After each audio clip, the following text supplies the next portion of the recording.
اپنا معافی ضمیر بیان فرمائیں۔ عرفان عبدالرشید۔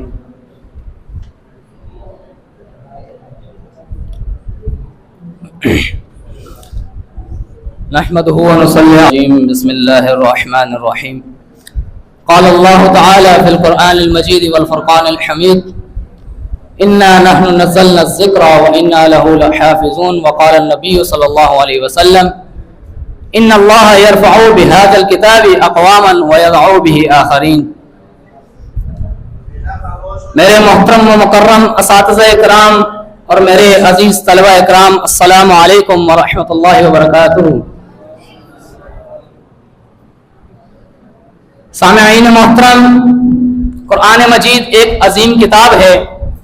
یہ کتاب بنیادی طور پر ہدایت کی کتاب ہے۔ یہ کتاب بنیادی طور پر ہدایت کی کتاب ہے۔ اس کتاب میں اگر تمام دنیا کے انسان مل کر بھی اس کے مثل کوئی دوسری کتاب لانا چاہیں تو ہرگز نہیں لا سکتے۔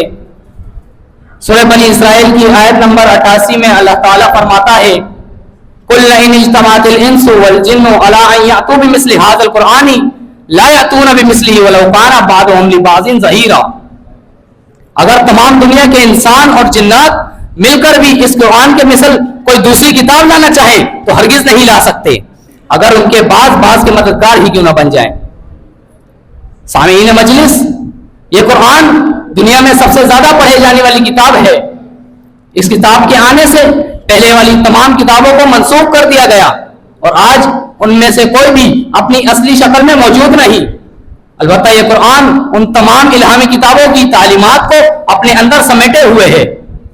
سورہ مائدہ کی آیت نمبر 48 میں اللہ تعالیٰ فرماتا ہے اِنَّا أَنزَلْنَا إِلَيْكَ الْكِتَابَ بِالْحَقِّ مُصَدِّقًا لِمَا بَيْنَ يَدَيْهِ مِنَ الْكِتَابِ وَمُهَيْمِنًا عَلَيْهِ۔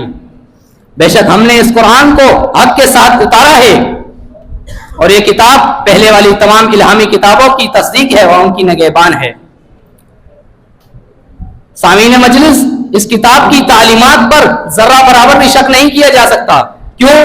کیونکہ سورہ بقرہ کی آیت نمبر 2 میں اللہ تعالیٰ فرماتا ہے ذالک الکتاب لا ریب فیہ، یہ ایسی کتاب ہے کہ اس کی تعلیمات پر ذرہ برابر بھی شک نہیں ہے اور یہ تا قیامت یہ کتاب بالکل ایسے ہی قائم و دائم رہے گی۔ کیوں؟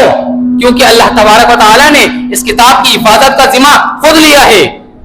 سورہ مائدہ کی آیت نمبر 9 میں، سورہ ہجر کی آیت نمبر 9 میں اللہ تعالیٰ فرماتا ہے اِنَّا نَحْنُ نَزَّلْنَا الذِّكْرَ وَإِنَّا لَهُ لَحَافِظُونَ۔ بے شک ہم نے اس قرآن کو نازل کیا ہے اور ہم ہی اس قرآن کے محافظ ہیں۔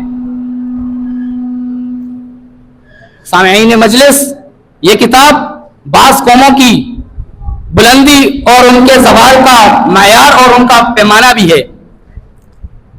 صحیح مسلم کی حدیث ہے، جناب عمر بن خطاب رضی اللہ تعالیٰ سے روایت ہے، وہ فرماتے ہیں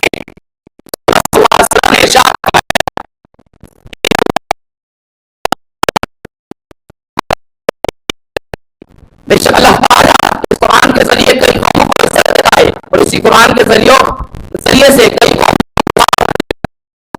غور فرمائی قرآن کی تعلیمات پر عمل کرا رہے وہ دنیا میں سب رہے۔ جیسے ہی انہوں نے ان قرآن کی تعلیمات کو بلانا شروع کیا، سوال